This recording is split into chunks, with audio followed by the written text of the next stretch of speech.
Hello बच्चों, मेरा YouTube channel ज्ञान जागरण कोचिंग सेंटर में आपका स्वागत है। हमारे चैनल को लाइक, शेयर, कमेंट तथा सब्सक्राइब करें और हमारे वीडियो को अंत तक देखें। आज हम आपको बीपीएससी एग्ज़ाम से रिलेटेड कुछ मैथमेटिक्स के क्वेश्चन के बारे में बताएंगे, जो आपको बहुत कम समय में एग्जामिनेशन हॉल में आप हल कर सकते हैं। जैसे क्वेश्चन है आपका कि यदि ए अनुपात बी बराबर 3:4 तथा बी अनुपात सी बराबर 4:5, तो ए अनुपात सी क्या करेंगे, ज्ञात करें। तो आपका कैसे सॉल्व करेंगे इसको, हम पहले हम ए लिख लेंगे, बी लिख लेंगे और सी लिख लेंगे, ठीक ना। ए कितना है, 3 है, बी आपका कितना है, 4 है। तो यहाँ हो जाएगा आपका 4 और यहाँ आपका हो जाएगा 5। यहाँ आपका कितना हो जाता है, 5। तो यह हो जाएगा 4 तिहाई 12, ये हो जाएगा 4 चौका 16, ये हो जाएगा 4 पचे 20, 4 पचे 20। इसलिए ए अनुपात सी बराबर हो जाएगा 12/20, यानी कि 3 चौका 12, 4 पचे 20, 5 चौका 20, यहाँ हो जाएगा यानी कि 3/5। तो अनुपात क्या हो जाएगा, 3:5। ये आपका क्या हो जाता है, आंसर हो जाता है।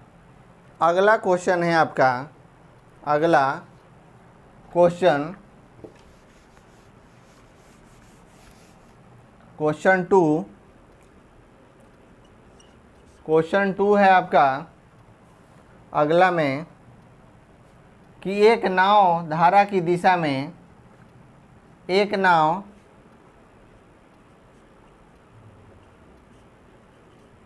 धारा की दिशा में 150 किलोमीटर प्रति घंटा 150 किलोमीटर प्रति घंटा तथा धारा के विपरीत दिशा में, तथा धारा के विपरीत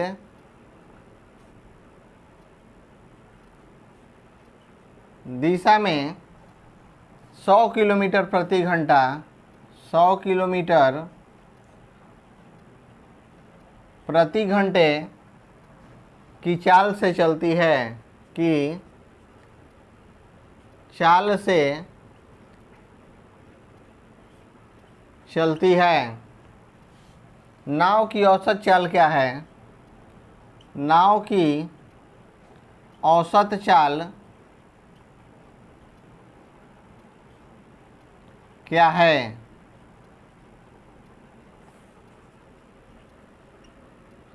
इसमें क्या करना है, नाव की क्या निकालना है, औसत चाल निकालना है। तो नाव की औसत चाल हम कैसे निकालेंगे, तो यहाँ आपका क्वेश्चन क्या है, नाव की औसत चाल क्या करेंगे, नाव की औसत चाल।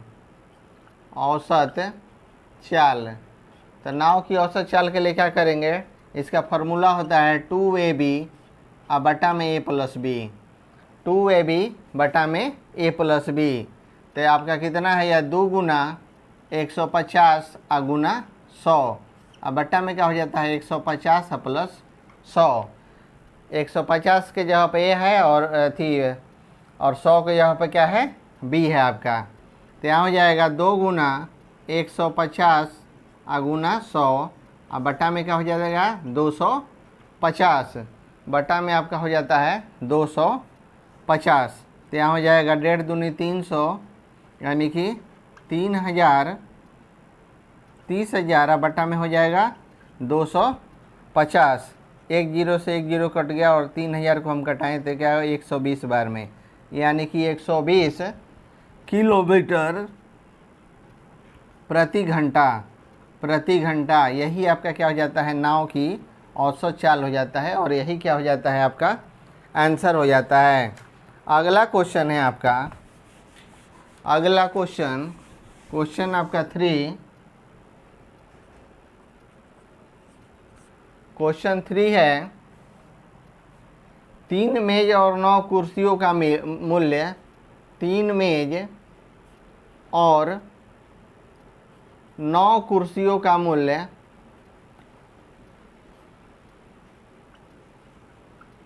मूल्य 306 कितना है, 306 रुपया है,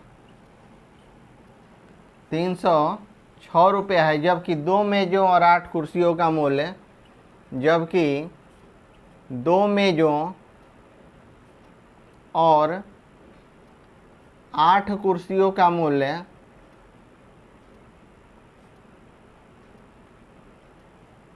मूल्य 246 रुपया है, 246 रुपया है। तो एक मेज और 6 कुर्सियों का मूल्य ज्ञात करें। तो एक मेज और 6 कुर्सियों का मूल्य ज्ञात करें, मूल्य ज्ञात करें।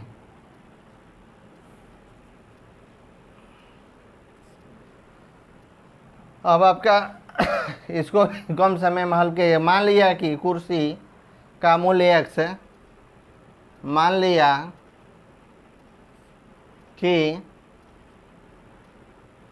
कुर्सी का मूल्य x रुपया तथा मेज का मूल्य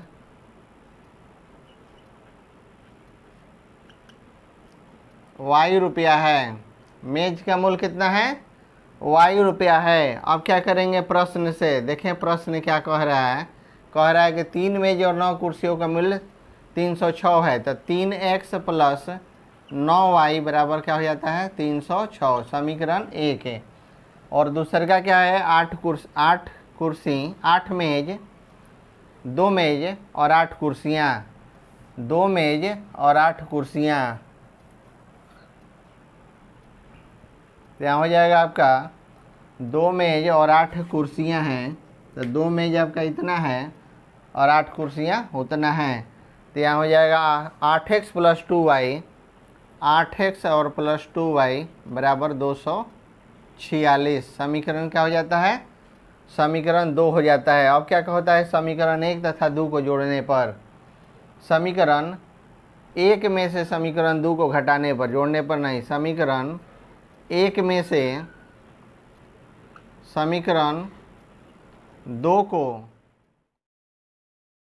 जाएगा 306 और 8x प्लस 2y आपका हो जाएगा 246। तो यहाँ हो जाएगा x प्लस y बराबर, इसमें से ही घटाना है तो आपका हो जाता है 60। आपका कितना हो जाता है, 60। ये हो जाता है आपका समीकरण 3। यहाँ क्या हो जाएगा कि x जगह पर y और y की जगह पर x हम लिख दिए थे, समीकरण 3। अब समीकरण क्या है, समीकरण 1 तथा 2 में क्रमशः 3 और 2 से भाग देने पर, अब क्या कह रहा है कि समीकरण 1 तथा समीकरण 2 में, समीकरण 2 में 3 और 2 से भाग देने पर, 3 तथा 2 से भाग देने पर, 3 तथा 2 से क्या कर रहा है, भाग देने पर। तो यहाँ हो जाएगा 3x प्लस वाई बराबर 102। ये हो गया समीकरण 4। और अगला होता है 4x plus Y, 4x plus Y बराबर आपका हो जाता है 123, समीकरण 5।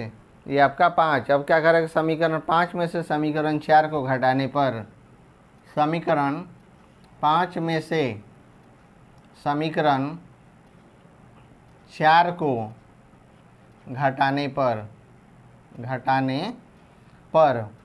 5 क्या करें, घटाने पर क्या हो जाएगा, 5 क्या है कि 4x प्लस वाई बराबर क्या है 123, 3x प्लस वाई बराबर क्या है 102। वाई आपका कितना हो गया, ख़त्म हो गया। यहाँ x बराबर आपका हो जाता है, x बराबर 21। अब क्या हो रहा है कि x का मान, अब क्या है कि x का मान को क्या करेंगे, एक्स के मान को समीकरण 1 में रखने पर, एक्स के मान को समीकरण 1 में रखने पर तो समीकरण 1 क्या है, समीकरण 1 नहीं, समीकरण 4 में रखने पर, तो 4 है आपका 4x + y बराबर 123। तो 4 × 21 + y बराबर क्या है 123।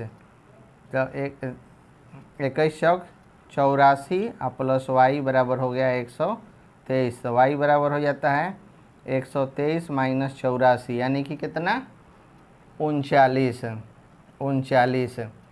आपका कितना हो जाता है 39 रुपया। अब 39 रुपया आपका आ गया। तो अब क्या करेंगे, तो 6 कुर्सी और 1 मेज, अतः 6 कुर्सी तो 6 कुर्सी क्या हो जाएगा, तथा एक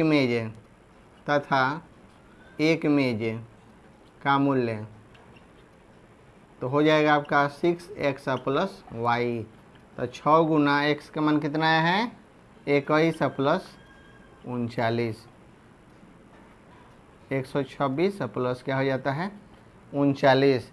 तो 126 और 39 कितना हो जाता है 165 रुपया।